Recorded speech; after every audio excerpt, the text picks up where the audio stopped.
We have on the the January 14th meeting, part of the staff report did list out a bullet point consideration of how each applicant or application scored and the principal reasons why they were grouped in the category. For this one, the impacts were less than significant in terms of, I mean, as you can see here, there is a fair amount of parcelization that has gone on in this area. The principal reason why it ended up in the grouping it was by creating that SR group designation there, it would create an island.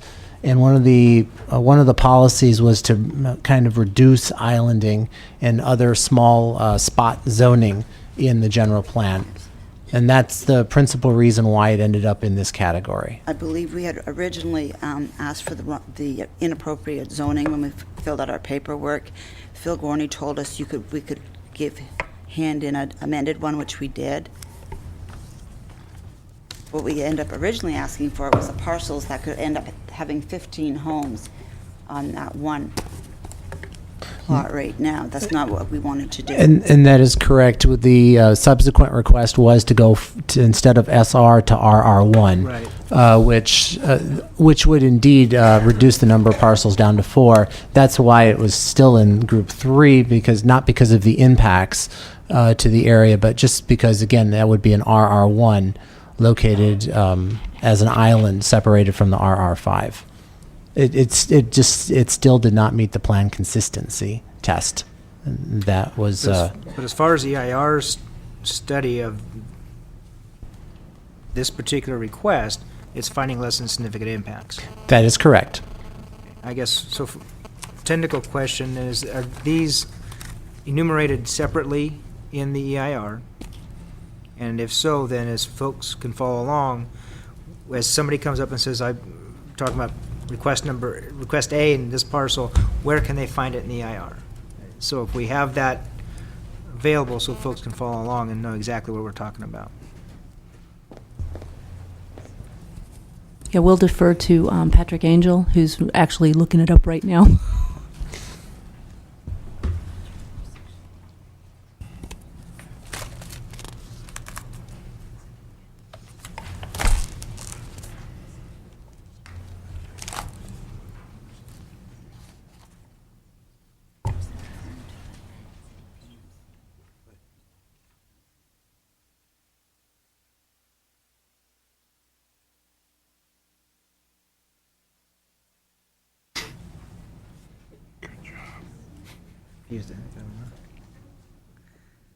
It's a pretty big document. I tried to print it. I had just put a new cartridge in my computer. It's that big,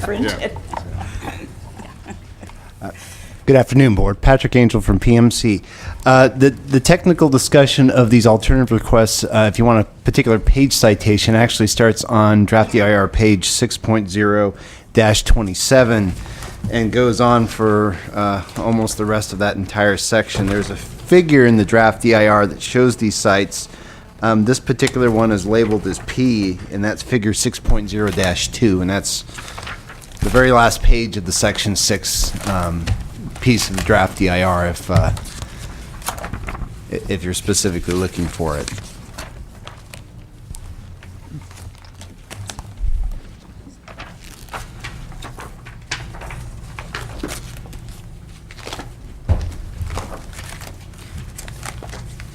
Okay, so I guess musical chairs down there.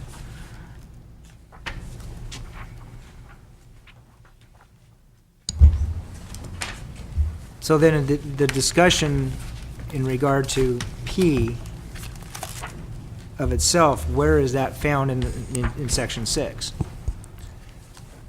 Or is it, are they taken cumulatively? They're all addressed cumulatively. That's what I was looking for, because I've never been able to find them individually yet. There were some references that there's individual discussions in there. And I thought, well, then I'm not finding them, because I'm looking at the cumulative impacts of all those in the alternative. So the only place you would find it singled out is in that colored photo where it says P. Okay. That'd be correct. They are addressed cumulatively. That helps, because I was trying to figure that part out. One of the problems I've had, and I had this in January as well, we talk about an island, but in reality, this particular request is surrounded by similar-sized parcels, the 1 acre as requested. We did not look at correcting current uses. In other words, the 5 parcels, 6, 7 parcels that surround that are already 1 acre or up to 2, we didn't correct that in recognizing that, okay, those are already 1 acre parcels more or less, let's change that. We didn't do that, so that when we're looking at this saying, well, that's going to be an island by itself, when in reality it's surrounded on 2 sides by like parcels as the request is. By non-conforming. Right, Right. but we're leaving them non-conforming as opposed to correcting them. And I don't think this is the only case that we looked at in January where we do that. And I struggled with it then, I'm still struggling with that, is why we don't correct and so they're no longer non-conforming uses. Good point. So where do we go? At this point, we can't without completely changing the process. Or can we? We're not changing the use, we're just cleaning up the designation and no longer making them non-conforming. Well, keep in mind this is primarily